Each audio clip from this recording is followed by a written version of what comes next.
12th standard unit 1 application of matrix and determinant exercise 1.1 third sum என்ன கொடுத்திருக்காங்க அப்படினா given f of alpha கொடுத்திருக்காங்க என்ன கண்டுபிடிக்கணும் f of alpha whole inverse is equal to f of minus alpha க்கு equal னு சொல்லணும் நமக்கு என்ன தெரியும்னா a inverse is equal to 1 by determinant of a into adjoint of a ன்னு தெரியும் இப்போ a க்கு பதிலா என்ன பண்ணனும் f of alpha பயன்படுத்துங்க f of alpha whole inverse is equal to 1 by determinant of f of alpha into adjoint of f of alpha நமக்கு என்ன தெரியும் அப்படினா determinant of a எப்படி கண்டுபிடிக்கணும் அப்படினா ஃபர்ஸ்ட் ரோ காலத்தை என்ன பண்ணனும் செலக்ட் பண்ணிக்கணும் செலக்ட் பண்ணிட்டு அந்த எலிமெண்டோட அதோட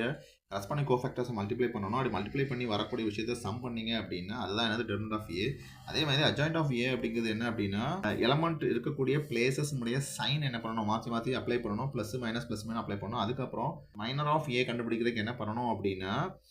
a இருக்கக்கூடிய அந்த ரோவையும் காலத்தையும் டெலீட் பண்ணிடணும் இன்க்ளூடிங் அந்த எலிமெண்ட்டையும் டெலீட் பண்ணி என்ன பண்ணனும் அதனுடைய கோஃபேக்டர்ஸை கண்டுபிடிக்கணும் கோஃபேக்டர்ஸ் கண்டுபிடிச்சு கோஃபேக்டர்ஸ் சால்வ் பண்ணீங்க அப்படினா உங்களுக்கு கோஃபேக்டர் ஆஃப் a கிடைக்கும் அந்த கோஃபேக்டர் ஆஃப் a க்கு ட்ரான்ஸ்போஸ் கண்டுபிடிச்சீங்க அப்படினா adjoint a கண்டுபிடிச்சிடலாம் லெஃப்ட் ஹேண்ட் சைடு எடுத்துட்டு அதை சால்வ் பண்ணிட்டு அப்புறம் ரைட் சைடு எடுத்து ரெண்டு ஈக்குவல் சொல்ல போறோம் அதை ரெஃபரன்ஸ் எடுத்துக்கலாம் left hand side is f of alpha whole inverse f of alpha whole inverse அப்படினா 1 by determinant of f of alpha into adjoint of f of alpha இது ரெண்டு அப்புறம் f of alpha க்கு determinant கண்டுபிடிக்க போறோம் determinant அப்படினா அந்த modulus உடைய அந்த சிம்பிள் அந்த ஸ்ட்ரைட் லைன் போட்டுக்கோங்க போட்டு என்ன பண்ணனும் first element அதனுடைய cofactors இதான் cofactor element எடுத்து அதோட cofactors அந்த செகண்ட் element அதோட cofactors third element and அதோட cofactors நான் ரோ மட்டும் எடுத்து என்ன பண்ணுங்க வொர்க் அவுட் பண்றேன் இப்படி வொர்க் அவுட் பண்ணா என்ன கிடைக்குது அப்படினா cos square alpha plus sin square alpha கிடைக்குது நமக்கு தெரியும் cos square alpha sin square னா 1 ஆன்சர் அப்ப 1 is equal to 1 வந்துருச்சு அப்பனா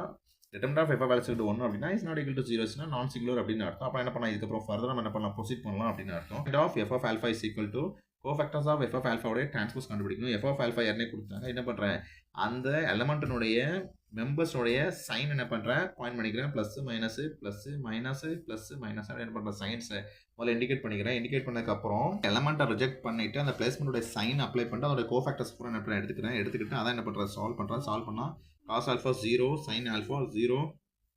cos square alpha plus sin square alpha 0 minus sin alpha minus cos square alpha plus sin square alpha cos alpha என்ன adjoint கண்டுபிடிக்கணும் அப்படிங்கனால அதோட டிரான்ஸ்போஸ் இப்போ என்ன பண்றேன்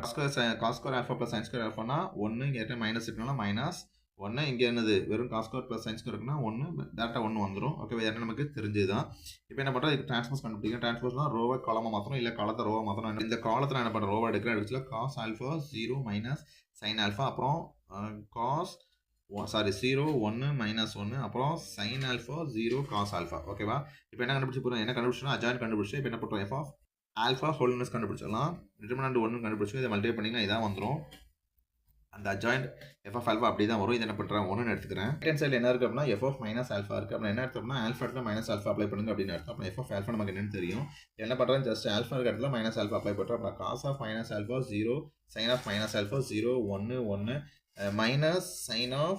alpha இடத்துல minus alpha போடுறேன் 0 cos of minus alpha எனக்கு என்ன தெரியும் அப்படினா நம்மளுடைய கண்டிஷன்ஸ் படி cos of minus alpha theta வந்துச்சு அப்படினா is cos theta secant of minus theta is equal to secant theta அப்படினு அர்த்தம் இங்க மைனஸ் வந்தாலும் இங்க பாசிட்டிவ் தான் வரும் பாசிட்டிவ் வந்தாலும் பாசிட்டிவ் தான் வரும் ஓகே அப்படி பாச்சல இங்க மைனஸ் வந்திருக்கனால இங்க என்ன ஆட்டோமேட்டிக்கா இது பாசிட்டிவா மாறிடும் இங்கேயும் மைனஸ் வந்திருக்கு ஆனா இங்க என்ன ஆகாது cos க்கு secant மட்டும் தான் வரும் sin கிடையாது அப்ப என்ன பண்ணனும் ஆட்டோமேட்டிக்கா இந்த sin வெளிய வந்துரும் அப்ப sin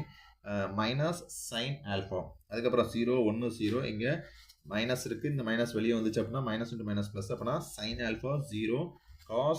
minus alpha னா மைனஸ் தான் பிளஸ் தான் வரும் அப்ப ஆக்சுவலா இங்க என்ன ஆயிரும் cos alpha இப்போ இத நான் 2 ன்னு எடுத்துக்கிறேன் from 1 and 2 நான் என்ன சொல்லிடலாம் left hand side right hand side ஈக்குவலா இருக்கு therefore of alpha whole inverse is equal to f of minus alpha hence proved இதோட இந்த வீடியோ முடிஞ்சிருச்சு அடுத்த வீடியோல இன்னொரு சமோட திரும்ப உங்களை சந்திக்கிறேன் thank you